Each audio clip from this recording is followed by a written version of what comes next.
Hey everybody, it's your pal Drew, and I got me some comics from my spinner rack I want to share. As per usual, it's a Sunday morning, the day before Veterans Day. Um, so Dazzler 38, the book lasted till 42, which to me was astonishing because it really came off as a mediocre book for a variety of reasons. And this cover is done by Jackson Geiss, who is also known as Butch Geiss. There was one time where I guess maybe Butch was having lunch with Jim Shooter or something like that, and Shooter says, "Your first name really Butch?" And he said, "No, it's Jackson." He goes, "Okay, from here on in, you will be Jackson Geiss." So yeah, that's just because Shooter was just a wacky control freak or something. I don't know. But I do know I like this cover, and it was obviously meant to grab readers. Beginning a brilliant new era of excitement for the shining superstar. And we'll just see about that. Let us be the judge of that. Love that crowd scene. There's so much going on I like. What amazes me is how the series was very mediocre. You had, in a lot of things, you had big deal things happening in Dazzler that have never been referred to again. Like in issue 3 or 4 of her book, Dr. Doom shows up. She takes on Dr. Doom, and before the year's out, she's taking on Terrax, who is the meanest herald of Galactus, and then she shows up with Galactus, and it's just, I don't think those stories have ever been acknowledged again. I had an episode on my other channel that asks if continuity is dead, and not quite, but there are scenes like this that people want to forget about. Kind of like Cap Wolf, when Captain America became a werewolf. Good stuff. This is Paul Chadwick, who would go on to create an amazing character named Concrete, who was an intellectual trapped inside a big concrete body. And it wasn't a superhero comic. It was more like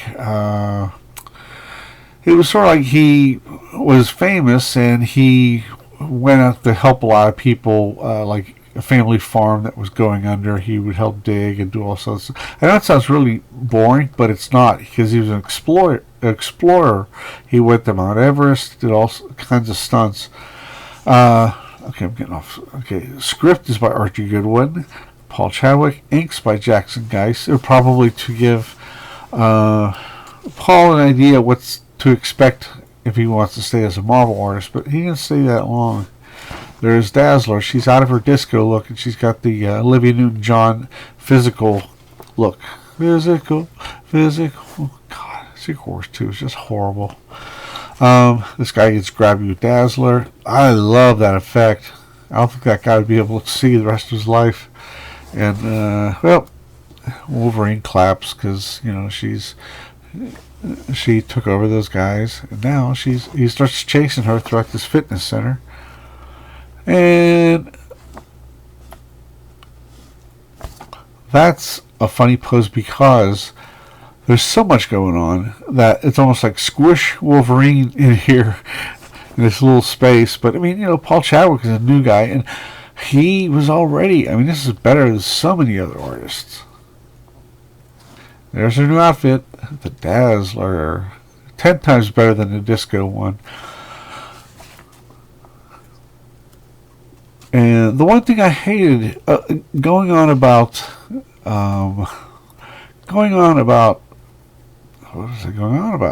continuity and stuff. In her own book, right, issue 17, 18, 19, or whatever, she was dating the Angel, one of the original X-Men, and the cover had the two of them making out while he was flying and carrying her, but yet she didn't join the X-Men until like the early 90s, and it was like, ho-hum, whatever, just, in other words, he was an X-Factor, he went to X-Factor, came back, and all the mutants congregated in the X-Men books, and there was never not even like a panel or two saying, yeah, well, we sort of had a thing, and, it's okay now, or whatever. Never referenced. In fact, most of the Dazzler books, I would say we're like not on Earth 616 because there's just some really odd stuff there.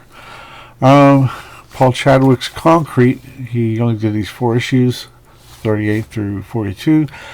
Concrete is a great book, great read, and I reread them all the time. All the time. Last issue of the second series of Man-Thing only lasted 11 issues. I give up. I can't write cover copy for this crazy book. I mean, how do I explain that Doctor Strange died and that Chris Claremont, writer of Man-Thing and X-Men, also buys it this issue? Nobody's going to believe it. I don't even believe it. And I edit the book, Danny Fingeroff. So it starts off with Chris Claremont, and it's Val Mayerick inked by Bob Wyacek, and I don't think it's a good combo. They've both done exceptional stuff on other books. So Jim Shooter, Louise Jones, a.k.a. Shooter. I mean, whoa! A.k.a. Simonson. And there's Danny Fingeroff, her assistant. And I thought this was going to be really neat. Like, I mean, there at the beginning and at the end, there is a fourth wall being broken. But the story is just, it's so odd. There's so many elements in it.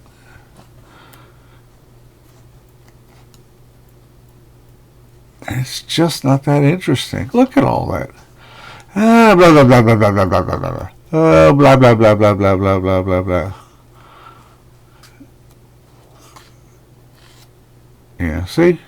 I told you. It was not that good. Well, Alpha Flight.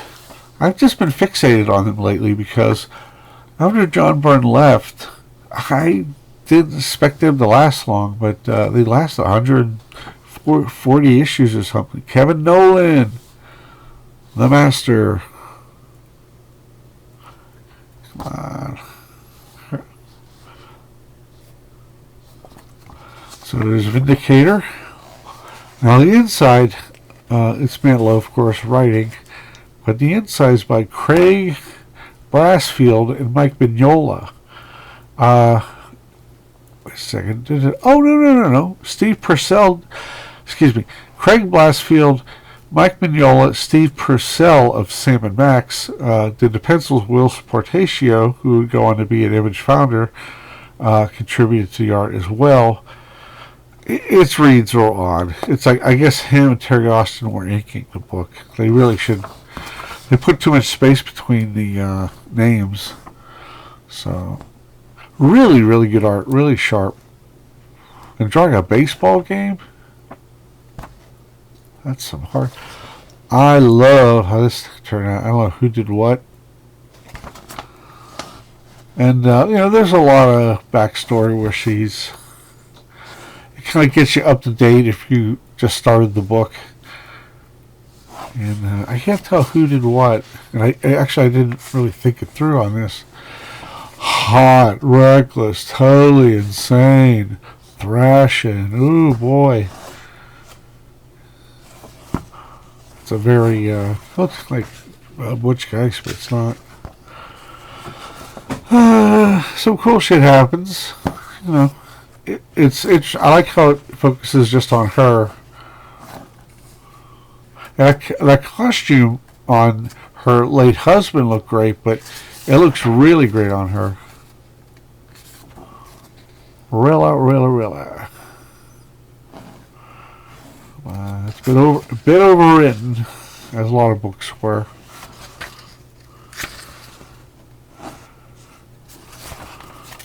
But it's fun. Fantasy masterpieces. It's in crappy shape, but I don't care because this didn't last long. It was such a curiosity when I was a kid. There weren't a lot of Golden Age reprints, and my cousin bought a few of them, and I read his, of course. That is a Gil Kane cover.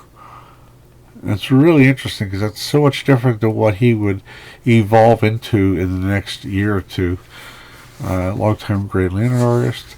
He actually said, he did Green Lantern for a long time, but he says he regrets not having a long run on any Marvel comic. and I thought that was pretty honest. Human Torch by Carl Burgos, June 1940. And it's interesting because it is a preface to a huge 64-page Human Torch Submariner battle, and this story is the flip side of what's going on with Namor. It builds this, like, he did all this destruction, and this issue, like, that was Namor's own book, and Torch goes by and fixes all the wreckage and other stuff that Namor had done. So, fire versus water. Amazing. Monsters on Mercury. Will you wake me up, though? Governor. Prince Namor Submariner. This is another, 1940 episode. So Everett was already a master. Love how he did the swirls. And he must have had some control over the color, because the water, everything was various shades of blue. Here it comes. This big ugly crab claw character. Titan. Kirby monsters are the best. Captain America. Death loads bases. Incidentally, let's see. Oh, this is okay. Simon and Kirby. When these books got reprinted in 1967 and 68, the Comics Code was in full swing, and a lot of books would have corrections to them, and Golden Age books that got reprinted had a lot of changes, editorial changes to placate the Comics Code. So it's pretty interesting stuff. I don't have any exact samples right now. There you go, Captain America throwing the ball. I love how later on Al Avison and some other guys learned from Kirby. They would give Cap this long, lithe figure, and they picked up on the energy, his mojo, baby. So, did he pat him on the head there? That's kind of funny. Pat, pat. Good boy, Bucky. Now at last. Ghost Rider. I tell you what, the only thing new about it really was the logo, and that is the shittiest, laziest logo I've ever seen. He had this cool logo before that had this wobbly ghost lettering, and then it said Rider, like with speed lines. That's horrible, but they kept it for years and years and years, and I'm just like, that doesn't say anything. That's an awful, awful logo. But the book survived without my advice. Love that. That Skull Cycle was so easy to draw as a kid. I loved it. This is Jack Kirby and I think Al Milgrom. I think so. Yeah, there we go. J.K. And Jack Kirby almost never signed his covers. That's beautiful. Beautiful. Go check it out. Don Heck, inked by Keith Pollard. And Keith Pollard was already a really good inker on his own stuff. So he really, I love what he's doing with Don Heck here.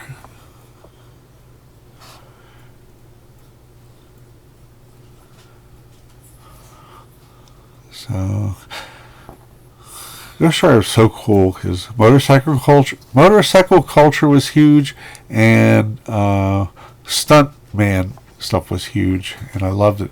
Here comes the Enforcer. Doesn't look terribly imposing, but he fries people with his little medallion. Stuntmaster.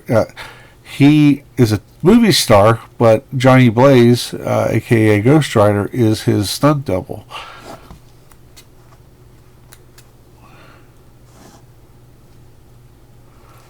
I'll get to the point, Blaze. It's no secret that you're the Ghost Rider. You've been using a flaming skull mask and fire tricks in your motorcycle show for a long time. I was afraid this would happen someday. And he dances away. He gets the frig out of town.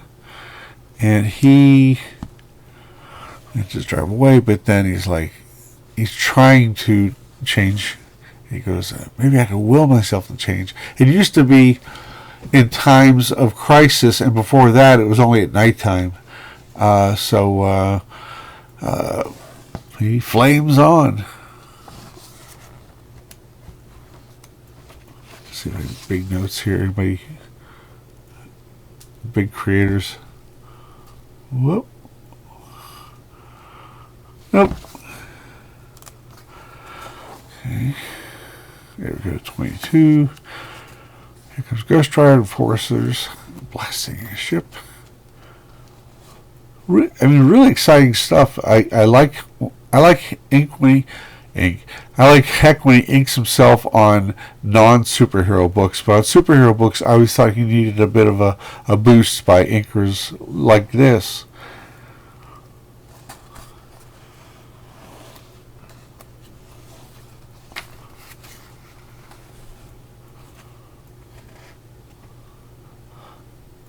So Ghost Rider tackles him, leaping off of his flame cycle. He and Enforcer end up underwater. Gets away. The guy says, "This is so insane." Even in Silver Age and before that, or even, well, I've seen some stupid moves in my day, but that takes the cake. What's wrong, Flanagan? Should I have called first main deployment? Okay, Blaze. What's your game? No game, Flanagan. I just strolled in to ask you if I'm the Ghost Rider and I caused all that trouble, then who do you call that? Okay, Blaze, you win this time. No court in the country would let me keep you in a cooler now. That's what I like about you, Flanagan. A real bright cop. You're pushing it, Blaze, and I don't like being pushed.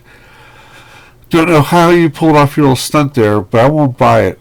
Sooner or later, you're going to slip up, and when it happens, I'll be waiting. Like a jerk.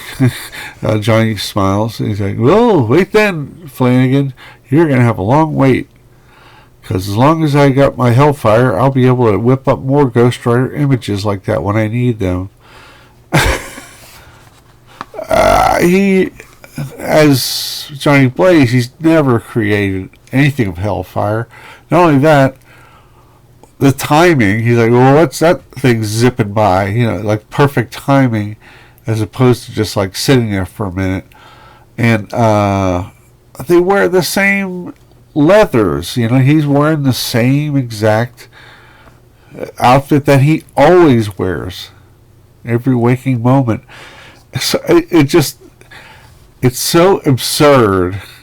Even when I was a kid, I thought that's a bit absurd. It's goofy, but in a fun, cuddly Bronze Age way. So there you go, Ghost Rider with the shitty new logo. I quit the book around issue 33 because they had aliens come down a spaceship and they had these robot motorcyclists, and it really came off as they were trying to get a piece of Steven Spielberg's Close Encounters, and it usually failed. So that's about it, and talk to you soon. If you got any comments, likes, or dislikes, please leave a name below. Tell me why I might be wrong about some of these books. I don't delete any comments, and if you have some tidbits of info that would be fun to look at, you know what I'm saying, just add whatever comments you want. I don't delete anything, and I don't argue with anybody, because it's all about the comics. Take it easy, everybody.